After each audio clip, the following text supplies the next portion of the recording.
Procurement Act 2023 Knowledge Drop Series for Contracting Authorities. Understanding the Purpose of the Procurement Act, Part 1 of 6.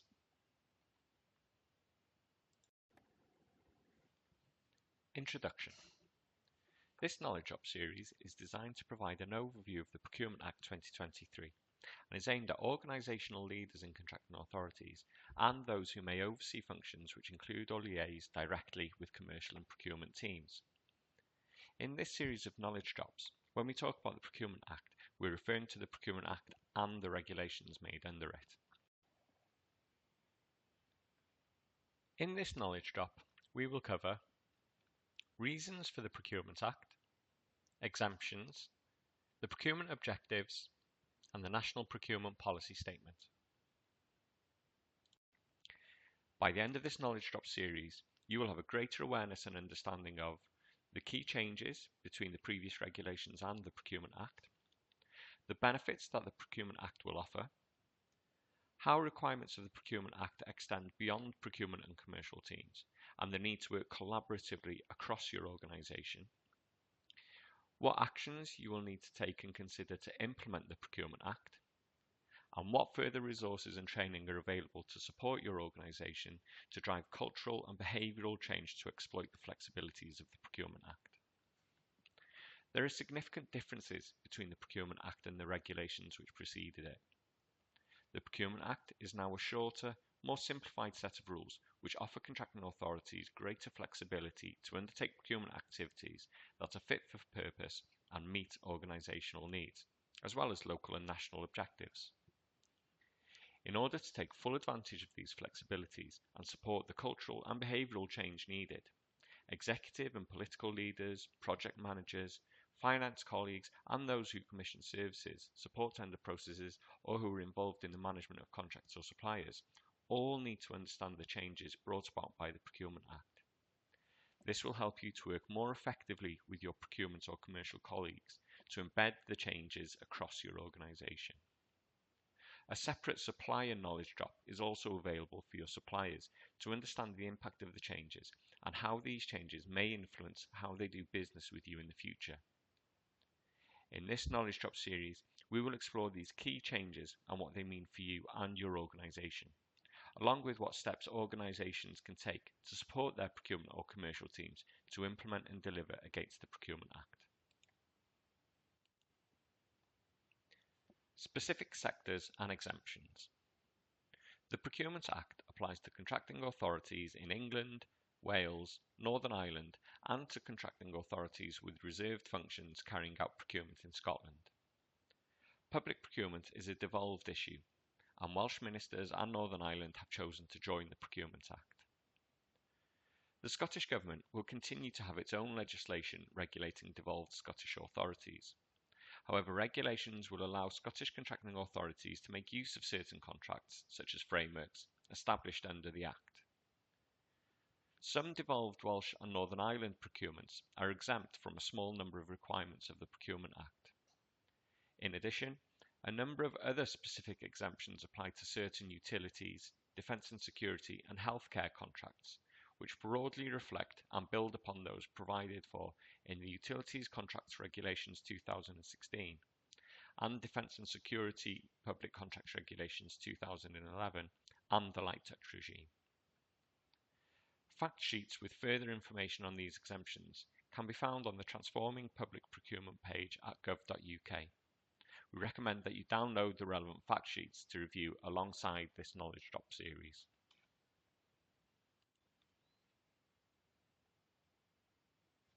Firstly, why is there a new Procurement Act? At approximately £300 billion, public procurement accounts for around a third of all public expenditure every year. Prior to leaving the EU, UK public procurement legislation was tied to EU directives and consisted of 4 separate sets of regulations. The Public Contracts Regulations 2015, the set of rules followed by most contracting authorities. The Utilities Contracts Regulations 2016, the Defence and Security Public Contracts Regulations 2011, and the Concessions Contracts Regulations 2016. Following the UK's exit from the EU, We are no longer bound by these directives. This has provided an opportunity to transform our public procurement rules to increase flexibility in the procurement process and be more innovative, improve transparency, take a broader approach to value for money for the UK taxpayer, improve access to opportunities for businesses, especially SMEs, and drive greater social, environmental and economic benefits on a local and national scale.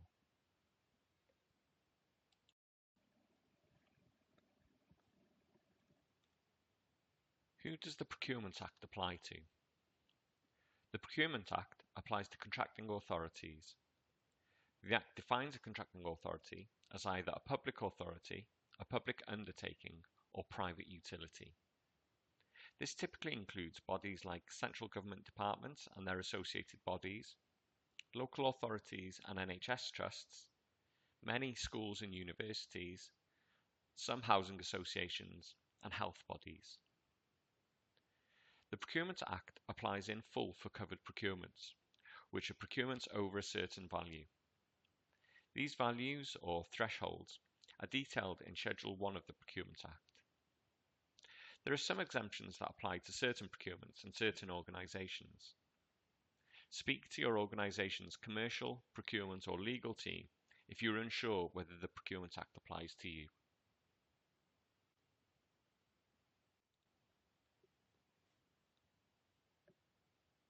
Our international obligations. The Procurement Act maintains compliance with the UK's international obligations, including those that apply under the World Trade Organization's Agreement on Government Procurement, WTO GPA, which gives British businesses guaranteed access to £1.3 trillion in public procurement opportunities overseas. The Procurement Act ensures that UK businesses can continue to be successful in competing for public contracts in other countries around the world and will protect reciprocal arrangements, guarantee market access, and ensure that UK suppliers' goods and services are treated equally.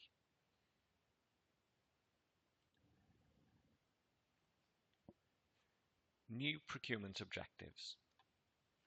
The Procurement Act introduces new procurement objectives which provide the foundation for all public procurement.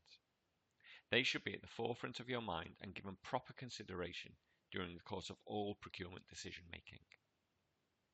The new procurement objectives that apply to covered procurements are delivering value for money. Although this is not a new concept, you must consider further what value means to your organisation and the community it serves, and how you can get the best mix of quality and price over the whole lifetime of your contracts. Maximising public benefit. You are required to think about the extent to which your contracts can deliver greater benefit than they otherwise would. For example, collaborating with other contracting authorities for a common purpose to reduce resource implications and costs, or considering social value benefits that could be achieved by the contract. Sharing information. Transparency is still a key consideration. Sharing information for the purpose of allowing suppliers and others to understand your policies and decisions is the minimum obligation outlined in the Procurement Act. Further transparency obligations have been embedded throughout, with clear publication requirements designed to ensure an approach of transparency by default. Acting and being seen to act with integrity. Preventing fraud and corruption and being able to demonstrate this through good management, prevention of misconduct, and having full control over your processes is key. Treat suppliers the same. You are still required to treat suppliers the same unless a difference between the suppliers justifies different treatment. So, for example, where there is a deadline for submission of tenders, the contracting authority should not be prepared to accept late tenders from one supplier, but not from others. That would be a clear breach of equal treatment. Similar points can be made in relation to any clear rules, including other deadlines, word count limits, minimum quality or quantity standards, and so on. Do not put a supplier at an unfair advantage or disadvantage. If different treatment of suppliers is justified, you must take the appropriate steps to ensure you do not put a supplier at an unfair advantage or disadvantage. An example of different treatment might be where you have identified potential conflicts of interest in relation to one supplier and not another supplier. It would be justified to require the former supplier to take certain steps to ensure that the potential conflict does not lead to an unfair advantage, which will not necessarily be needed for the latter supplier. More information about conflicts of interest can be found in Knowledge Drop 2. There is also a new duty for contracting authorities to have regard to small and medium-sized enterprises, SMEs, participation, and to reduce the barriers that they may face. To put this in practical terms, contracting authorities will need to specifically consider procurements from an SME's perspective. For example, whether the tender response times are realistic when some smaller suppliers do not have a dedicated bidding team.